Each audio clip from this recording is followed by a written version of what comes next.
Welcome on in and gather round, gang, to another Total War Warhammer 3 mod showcase. This time we'll be taking a look at the expanded roster High Elves by the modder Decomposed.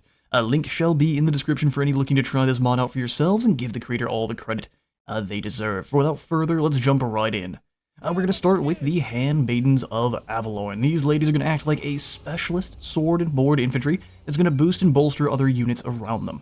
The Blessing of Avalorn passive busts units in a 40-meter radius with extra leadership, and 5 more melee defense, making them much tankier and stick in a little bit longer. The Maidens have light armor, fairly good combat stats, and magical attacks, making them ideal for locking down physically resistant troops and slowly whittling them away.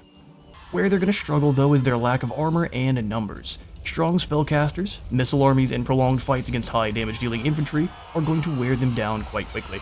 Keep these ladies out of immediate front lines and use them as more of an elite reserve to see them shine. You'll recruit your Handmaidens of Avalorn from either the Handmaidens Gallery as Lariel or through your first-tier grove in your basic military buildings. Second, dedicated infantry are going to be your Blade Lords. The absolute most elite of the Elven Great Swordsmen, these mad lads are going to act as the Elven version of Aspiring Champions of Chaos.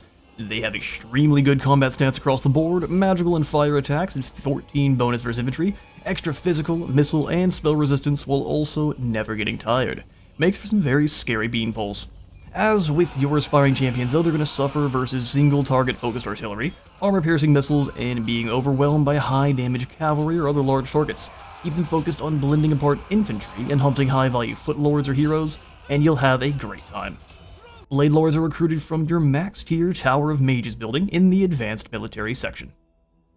Third on our list today are going to be a direct upgrade to your Silver Helm Cavalry, the High Helms. On top of upgrading in terms of overall style, the High Helms are going to terrorize your foe on just about every battlefield that you bring them to. They mirror the Dragon Princes in terms of stat line, but pick up the extremely powerful trait combination of armor sundering attacks and armor piercing damage.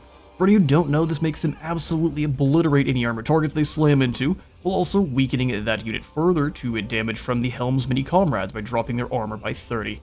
Like our previous unit, they have Martial Mastery, so gain a substantial stat buff provided they keep health above 25%, and will also project 10% ward save to all allies within 55 meters, with their Winds of Magic stay above 15, which is incredible.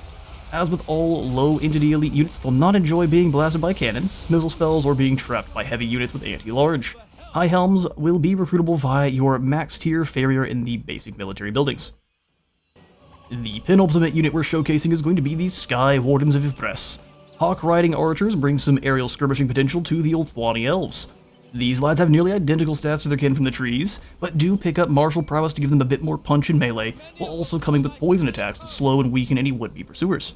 Hawk Riders are always excellent at sniping squishy high-value targets with their bows before diving into melee against a weakened or distracted foe to get those armor-piercing claws to work.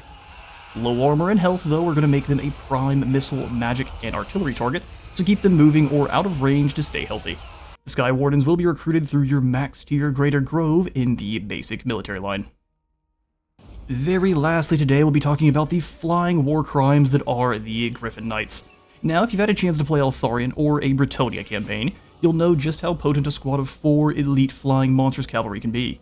The Griffin Knights take this even further beyond with Martial Mastery, 25% missile resist, and the ability to lower leadership by 8 of all units close by. They will easily dominate the skies in your battles, especially in groups, and can drop in to throw hands without just about anything that isn't dedicated anti-large on the ground. Their weaknesses, as you might suspect, are going to be the cannon-style artillery, getting a good few shots in, focused missile fire, and powerful direct damage or missile spells.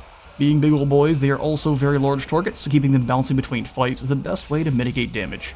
You'll recruit Griffin Knights from the max-tier Sanctuary of Assyrian, so they'll be a very late-game pickup. Those are your expanded roster High Elf units. Let me know what you all thought and which is your favorite in the comments below. If there are any specific mods you'd like to see covered in the future, drop those down there as well. That's going to be all for today, though. If you enjoyed the video, please do remember to leave a like for the like god and a sub for the sub throne. I'll see you all in the next one.